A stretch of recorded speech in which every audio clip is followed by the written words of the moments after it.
Happy Valentine's Day, guys. So today we're talking about the topic of sex in space. So I'm going to be doing a short history of what we know about sex in space, and then I'm mostly going to be talking about the kind of strange sexual situations that we're going to have on these interstellar ships that I was talking about in the last episode.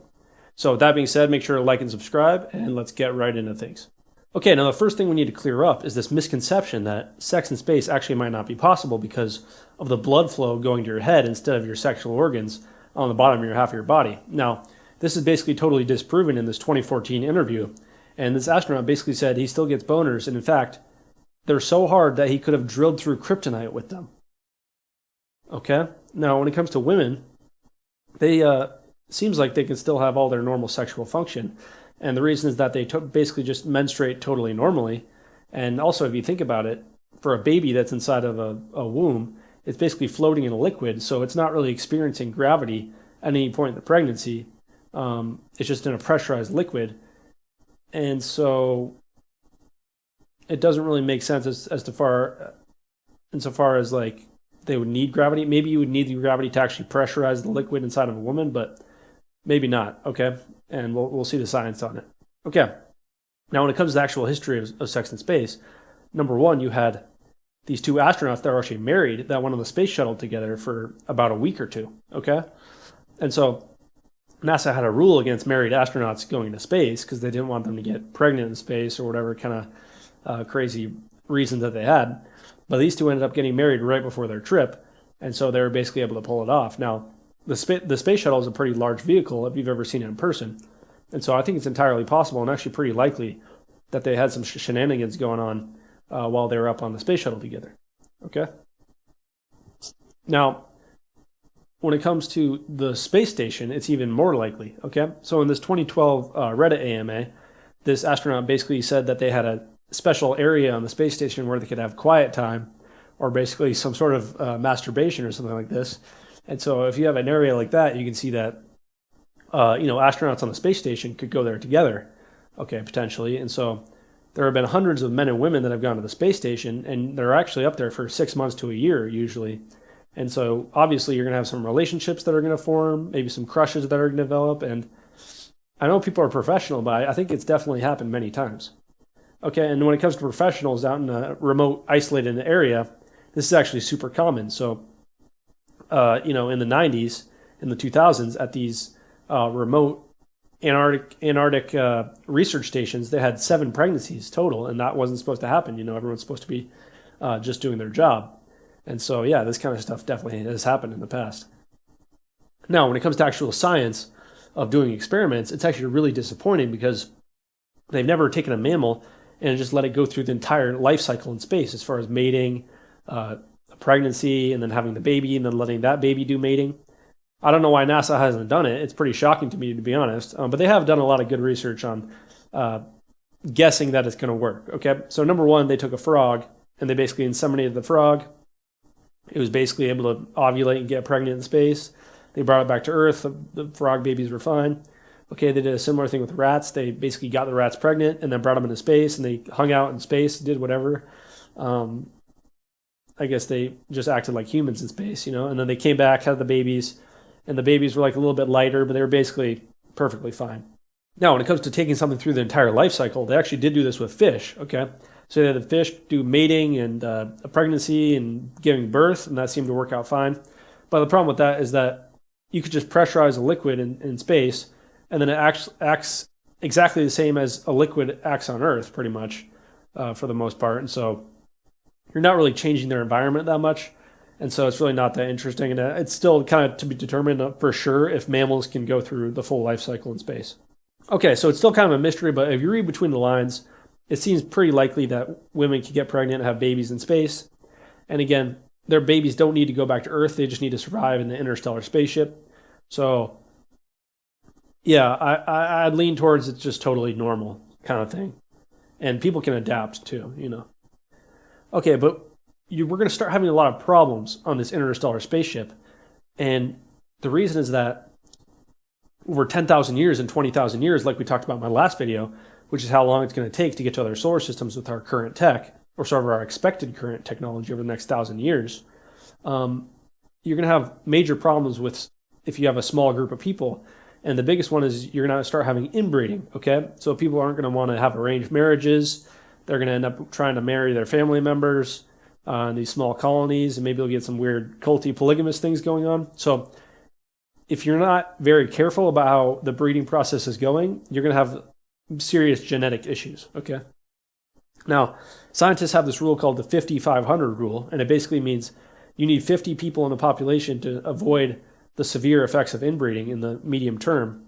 And then over a long period of time, you need around 500 individuals to actually avoid having a genetic drift and like major mutations and weird stuff like that happening over a long period of time. So ideally, over 20,000 years, you'd have 500 people, but that's not exactly feasible, as you'll see here. So what these people were talking about on Reddit was how much power you actually need to keep people alive in a space station or in a colony like this. Okay, so obviously you need a lot of power just for heat and whatnot, stuff like that.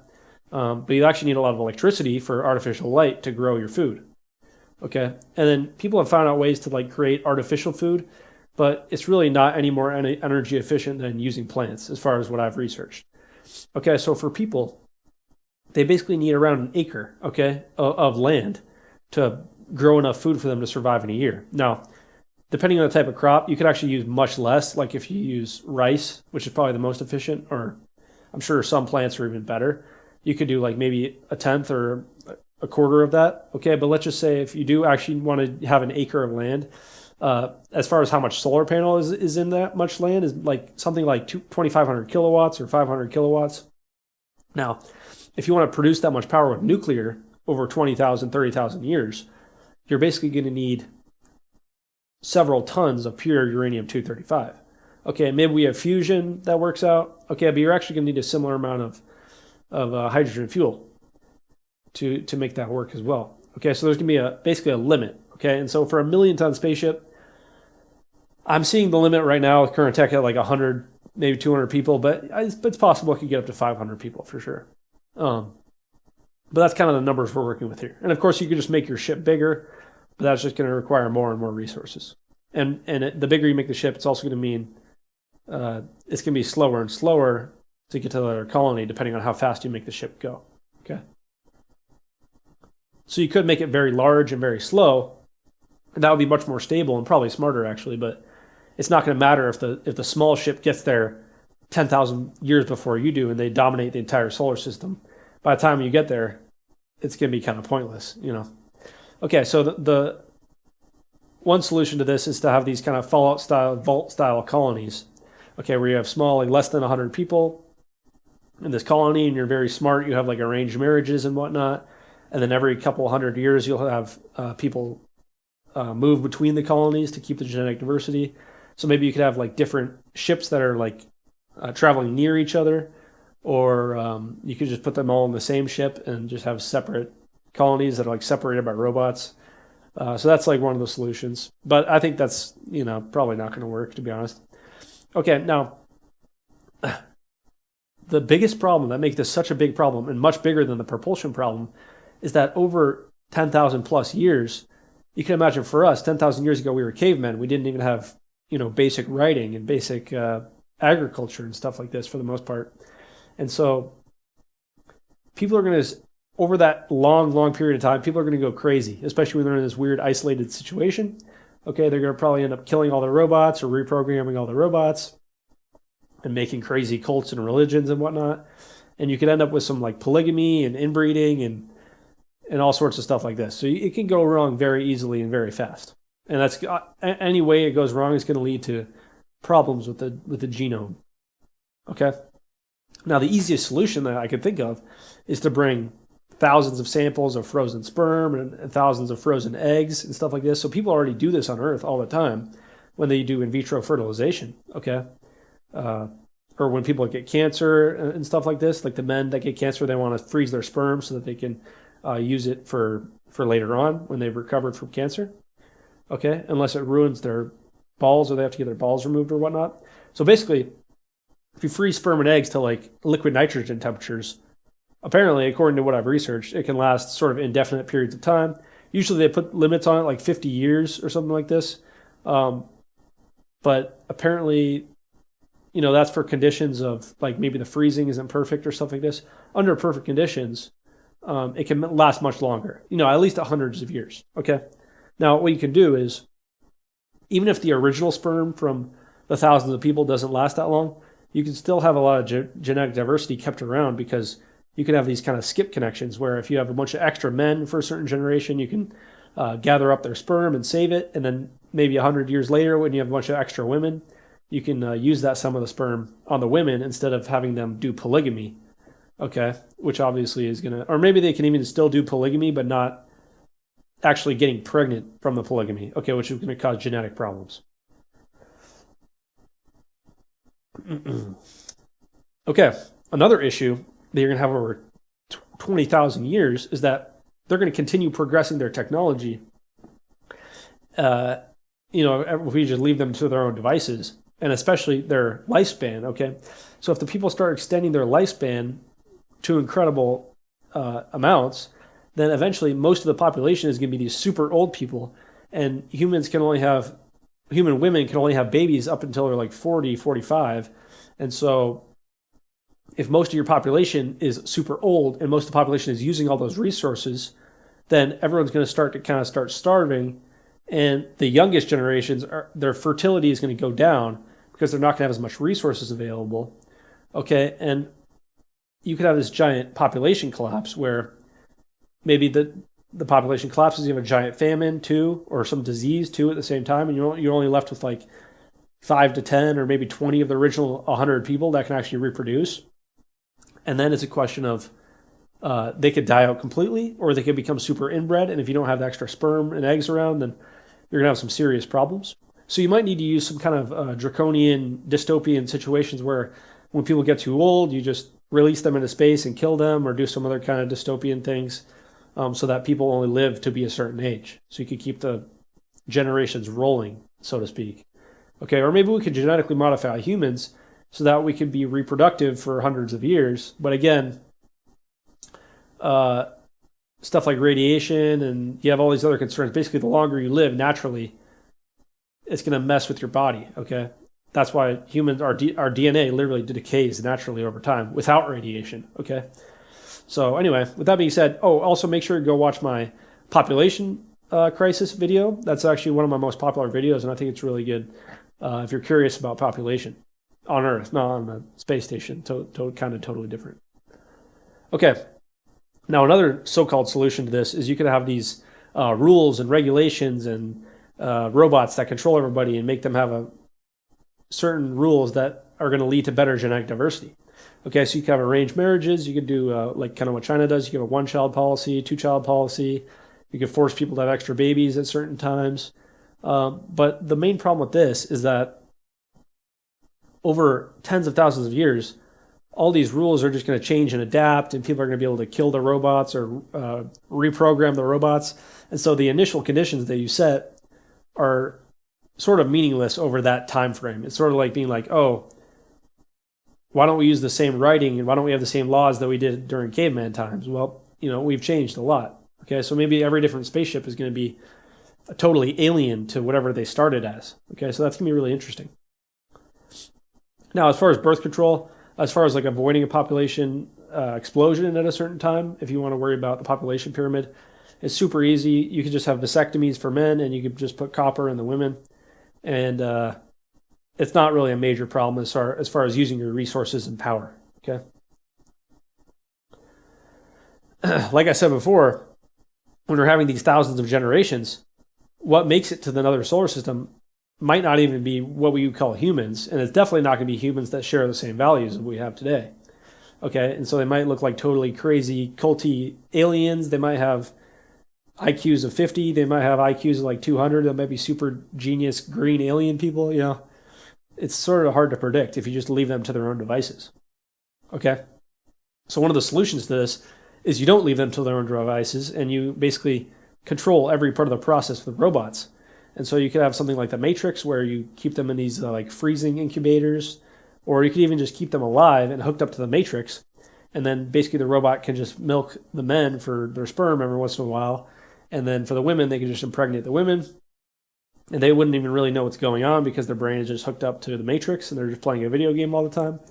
And so that's actually, if you really wanted to preserve our values and our genetics, that's probably the best way. The other best way is to do some kind of incubator thing. So you can, this would probably be even more energy efficient. You could just freeze, the sperms and eggs every 100 years, and then you breed a bunch of babies with incubators, and you raise them with robots and like videos from their parents. Okay, so that's pretty messed up and unethical for a lot of scientific and religious reasons. Okay, but it would probably save a lot of power compared to the Matrix. Although I could actually see this cost more power and resources than just trying to do farming and just keeping the people alive. We don't really have this technology, so it's hard to predict. Okay, but yeah, it's sort of uncertain. Now let's move on to radiation. So radiation actually does impact fertility in high enough doses. Okay, and so the amount of radiation in interstellar space is much higher than what we see on the space station, for example. It's around 0.7 grays per year versus like 0.15 grays per year, which is what you see on the space station, roughly. Okay, so if you have a concentrator around 0.2 grays within the pre-implantation stage, which is within a couple of weeks, then this can actually cause miscarriages like almost 100% of the time. However, the radiation is not going to be that severe and that acute in interstellar space. So even if you have no shielding, it's actually not going to cause miscarriages right away. It's just going to cause a lot of diseases and cancer and stuff like this. Okay, so even with like a 0.5 grays and up to that, you actually only get 6% of children that get mental retarded. Okay, and so this is only a little bit higher than the normal percentage. And so basically, you're not going to have a mass birth defects caused by radiation, even at the highest levels with no shielding. And this is also going to increase the cancer risk by around 6% with that level of radiation. Okay. Sorry, of space station levels of radiation. Okay, now as far as genetic mutations, believe it or not, every time you make a copy of your DNA, you have a 10% chance of making a mutation. And this was really shocking to me. I didn't know about this. So this is how cancer starts usually. It's just a random mutation without any outside radiation that's actually changing the DNA. It just happens naturally. Okay, and the same thing happens whenever you pass on your DNA to have a baby. Okay, now as far as interstellar space, if you have no shielding, this paper estimates it's around 70 rems or 0.7 grays per year.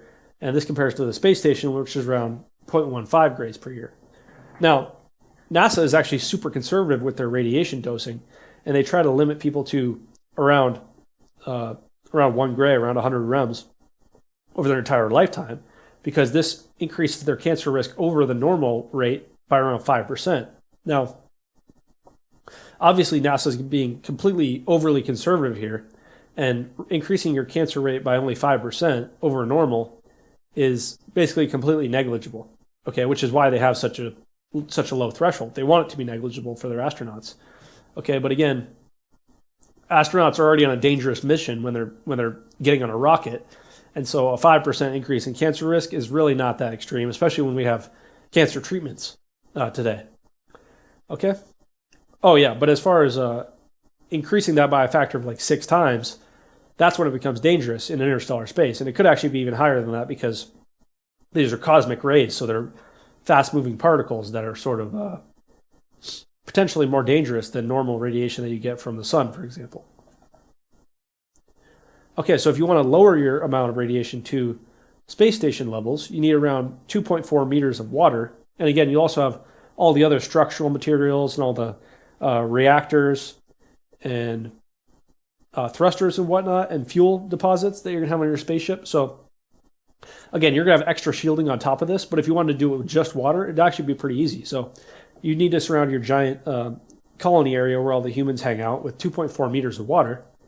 And this works out to around 150,000 tons. Okay, and again, most of this water is going to be necessary for cooling the nuclear reactor potentially, and just for drinking water and water for agriculture.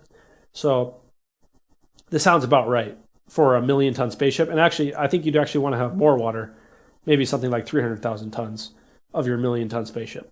Okay, but I don't really know, just guess. Okay, so like I said before, this is going to be probably the biggest problem when it comes to interstellar travel, okay? As far as making a big spaceship and figuring out the thrust situation, I talked about in the last video. You should go watch that if you haven't. But it basically ends up being pretty easy once you have tons of solar power and tons of resources out in the asteroid belt, and even from Earth, really.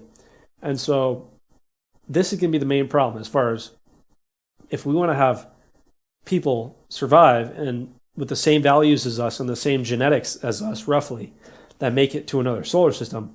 It's going to be very challenging if you want to keep them alive that entire time and let them, you can give them rules to start with, but eventually it's going to turn into anarchy and they're going to make their own rules and they're going to want to have sex with whoever the hell they want and have babies with whoever the hell they want. And so I don't know if that's a good solution. I don't think it would be a working solution. And maybe it wouldn't fail, but I think we would have some sort of alien mutated, very different values and very different genetics if we just let them loose like this. Okay, so let me know what you guys think in the comments. But I think the only thing that would for sure work is the matrix or the baby incubation idea. Okay, and so where you can sort of restart the entire civilization based on whatever the hell you programmed into the robots to do. Okay, and this is another reason that we need to trust the robots that we're relying on and make sure they have redundant systems and whatnot over tens of thousands of years. But that's definitely a surefire way. The other way is, you let the people do whatever they want. You shoot a bunch of darts at the board and you see what happens, okay? So there's infinite galaxies. This might be dangerous because, again, you can start having them mutating into aliens and they can all have different values and end up wanting to kill each other, especially once they start controlling entire solar systems. They might end up trying to come back and take over our solar system that we actually sent them from. And so let me know what you guys think. I think it would be fun to do that. But doing it Matrix style would have its own risks, but would be safer. But I'm going to side with the dartboard idea. Although, like I said, I'm sure it'll have problems. You guys can let me know in the comments. Okay. With that being said, guys, I hope you liked this video. I hope this was informative. Let me know what you think in the comments section. Make sure to like and subscribe, and then go watch the earlier videos in this series if you haven't. This is called The Future of Space, so we're talking the future of space, basically, and especially in the very far future, so I'll be making more of these videos soon. And with that being said, make sure to like and subscribe, and thanks for watching. Have a great day.